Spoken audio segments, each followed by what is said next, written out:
அன்பு சகோதர சகோதரர்களே வணக்கம்.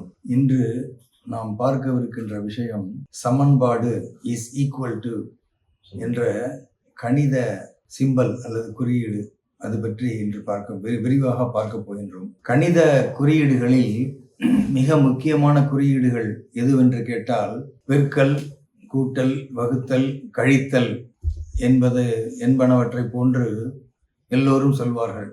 உண்மையில் இந்த இஸ் ஈக்குவல் டு என்ற குறியீடு, அதாவது தமிழிலே சமன்பாடு என்று சொல்வார்கள், அந்த குறியீடே மிகவும் முக்கியமான குறியீடாகும். இந்த பெருக்கல், வகுத்தல், கூட்டல், கழித்தல் போன்ற எல்லா குறியீடுகளும் இந்த இஸ் ஈக்குவல் டு என்ற சமன்பாட்டை அடைவதற்கான யுக்திகள் மற்றும் வழிகாட்டிகள். இறுதியில் நாம் அடைய வேண்டியது இஸ் ஈக்குவல் டு என்ற சமன்பாடே. எல்லா கணித கோட்பாடுகளும் இஸ் ஈக்குவல் டு என்ற சமன்பாட்டிலே இறுதியில் முடிய வேண்டும். இதுவே கணிதத்தின் மிக உயர்ந்த தத்துவமாகும். உண்மையில் இயற்கை சாந்தி சாந்தி சாந்தி என்ற சமன்பாட்டுடனேயே இயங்குகிறது மற்றும் இயங்க விரும்புகிறது. மொத்த பிரபஞ்சமும் இயற்கையில் இந்த சமன்பாடு என்ற நிலையிலேயே எப்போதும் இயங்கிக் கொண்டிருக்கிறது. ஜாதி, மதம், இனம், மொழி, கலாச்சாரம் போன்ற அனைத்தும், நாடுகளுக்கு இடையே உள்ள எல்லை கோடுகள் ஆகிய அனைத்தும் இந்த சமன்பாடு என்ற நிலையிலேயே அமைதியாக இயங்குகின்றன. இந்த சமன்பாடு உடையும் போதே ஜாதி சண்டை, மதச்சண்டை, இனச்சண்டை, மொழி சண்டை, நாடுகளுக்கிடையேயான எல்லை சண்டை போன்ற அனைத்து பிரச்சனைகளும் உருவாகின்றன. வெள்ளையர்கள் பாரதத்தை கைப்பற்றி ஆண்ட பொழுது அவர்கள் ஒரு வார்த்தையை மட்டும் உபயோகித்து மொத்த பாரதத்தையும் அடிமைப்படுத்தினார்கள். அது டைவர்சிட்டி இன் யூனிட்டி என்ற மந்திரத்தை தாரக மந்திரமாக உபயோகப்படுத்தி பாரதத்தில் உள்ளே நுழைந்து இந்த மக்களிடையே ஒற்றுமையை உடைத்து நாட்டை ஆண்டார்கள். இந்த வெள்ளையர்களை எதிர்த்து சண்டையிட்ட நம் சுதந்திர தியாகிகள் அனைவரும் ஒன்று சேர்ந்து யூனிட்டி இன் டைவர்சிட்டி என்ற மகா மந்திரத்தை கையாண்டு இறுதியில் பல லட்சக்கணக்கான பாரத மக்கள் கொன்று குவிக்கப்பட்டு இறுதியிலே நாம் இந்த சுதந்திரத்தை அடைந்தோம் என்பது குறிப்பிடத்தக்கது. இந்த சமன்பாடு, அதாவது இஸ் ஈக்குவல் டு என்ற சிம்பல் நாடுகளுக்கிடையே இல்லாத போது இப்போது நாம் பார்க்கின்ற இஸ்ரேல், பாலஸ்தீன் என்ற நாடுகளுக்கிடையேயான சண்டைகள், ரஷ்யா, உக்ரைன் போன்ற நாடுகளுக்கிடையே ஏற்பட்டு கொண்டிருக்கின்ற மிக பயங்கரமான சண்டையினால் உலக சமாதானமே ஆடி போயிருப்பதை இன்று நாம் பார்க்கின்றோம். இதற்கெல்லாம் காரணம் நாடுகளுக்கிடையே உள்ள இந்த இஸ் ஈக்குவல் டு சமன்பாடு என்பவை உடைக்கப்பட்டதே இதன் காரணம். இப்படி இந்த சமன்பாடு இழக்கும் போது இந்த போர்களினால் உலகம் தன் அமைதியை இழந்து, அதாவது சமன்பாட்டை இழந்து உலக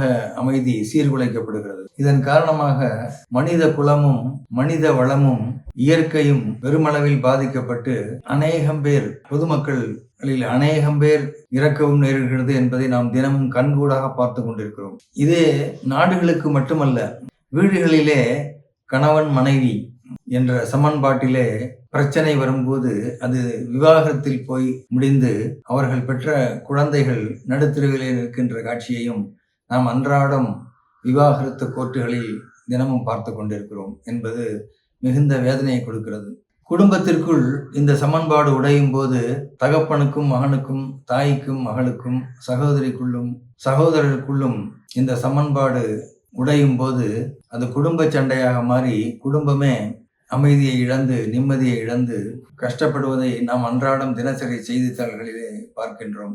குருவுக்கும் சிஷ்யனுக்கும் இந்த சமன்பாடு இல்லாத போது நான் பெரியவன், நீ பெரியவன், கீழே மேலே என்ற உணர்வுகள் எல்லாம் வந்து கற்றுக் கொடுப்பதும் கற்றுக்கொள்வதும் பெரிதளவில் பாதிக்கப்பட்டு அங்கே சமன்பாடு இழக்கப்படுகிறது.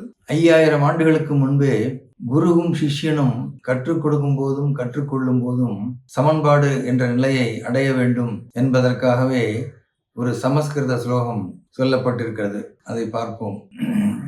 ஓம் சகனாவது சகனௌ புனக்து சக வீரியம் கரவாவகை தேஜஸ்வினாவதீதமஸ்து மா வித்விஷாவகை ஓம் சாந்தி சாந்தி சாந்தி. அதாவது இந்த ஸ்லோகம் சொல்லுகின்ற அர்த்தங்கள் என்னவென்றால், குருவும் சிஷ்யனும் கற்றுக்கொள்ளும் போதும் கற்றுக் கொடுக்கும் போதும் இருவரும் சமமாக இருக்க வேண்டும். சமபாவங்கள் அவர்களுக்குள் இருக்க வேண்டும். நான் பெரியவன், நான் சின்னவன், நீ கேட்பவன், நான் சொல்லித் தருபவன் என்ற வேறுபாடுகள் எல்லாம் மறைந்து அங்கே இருவரும் ஒருவராக வேண்டும். கற்றுக் கொடுக்கப்படும் விஷயம் சிஷ்யனுக்கு அப்படியே முழு அளவிலே சென்று சேர வேண்டும். அதற்கு இருவரும் வேறுபாடுகளற்ற ஒருவராக மாற வேண்டும். மேலும் சகனாவது சகனோபுனத்து சகவீரியம் கரவாவகை, இருவருக்கும் இடையே இந்த கற்றுக்கொள்வதனால் ஏற்படுகின்ற விஷய ஞானங்கள் சகவீரியம் சமமாக இருக்க வேண்டும் என்பதெல்லாம் மனதில் கொண்டு இந்த ஸ்லோகத்தை சொல்லி இருவரும் சேர்ந்து சொல்லி அதன் பின்பே குரு சிஷ்ய பாடம் அமைய வேண்டும். இதுவே நம் குடும்பத்திலே கணவன் மனைவி, அண்ணன் தாய் தந்தை, சகோதர சகோதரருக்குள் உறவினர்களுக்குள்ளே இந்த சகனாபவது இருவரும் ஒன்றாக, சகனோபுனக்து அனைத்தும் ஒன்றாக என்று ஒருவருக்குள் ஒருவர் சொல்லி தினமும் இந்த உயர்ந்த மந்திரத்தை சொல்லி ஒன்றாக வாழ வேண்டும் என்பதே எங்களுடைய ஆசை. தமிழிலே கூட வீடு ரெண்டு பட்டால் கூத்தாடிக்கு கொண்டாட்டம் என்ற பழமொழியை நாம் பார்க்கிறோம். ஆக நண்பர்களே, இந்த இசீக்குவல்ட் என்பது மிக சாதாரணமாக ஏதோ ஒரு குறியீடு அல்ல. வீட்டு ஒற்றுமை, நாட்டு ஒற்றுமை, எல்லைகளுக்கு இடையேயான ஒற்றுமை மற்றும் இந்த பிரபஞ்சம் முழுவதும் அமைதியாக, நம் பிரபஞ்சம் அமைதியாக ஒரு சிஸ்டமேட்டிக்காக இயங்கிக் கொண்டிருக்கிறது என்பதை நாம் எல்லோரும் அறிவோம். சூரியன் காலையிலே உதிக்கிறது, மாலையிலே குறிப்பிட்ட டயத்திலே மறைகிறது. மாதங்கள் வசந்த காலம், கோடை காலம், மழைக்காலம், குளிர்காலம் என்று அனைத்தும் ஒரு சமபாவத்துடன் அழகாக பூமி ஒரு நாளைக்கு 24 மணி நேரத்தில் தன்னைத்தானே சுற்றி கொள்வது போன்ற அனைத்து விஷயங்களும் இந்த சமபாவத்திலே நடக்கிறது. மனிதன் மட்டுமே தன்னுடைய ஈகோ, அகம்பாவம், ஈகோ, ஆணவம் என்பதனால் அறிவை இழந்து அவர்களுக்குள் சண்டையும் சச்சரவும், மொழிச்சண்டையும், இனச்சண்டையும், ஜாதி சண்டையும் ஒழிந்து அமைதியாக வாழ வேண்டும் என்பதே எங்களுடைய ஆசை. நன்றி, வணக்கம்.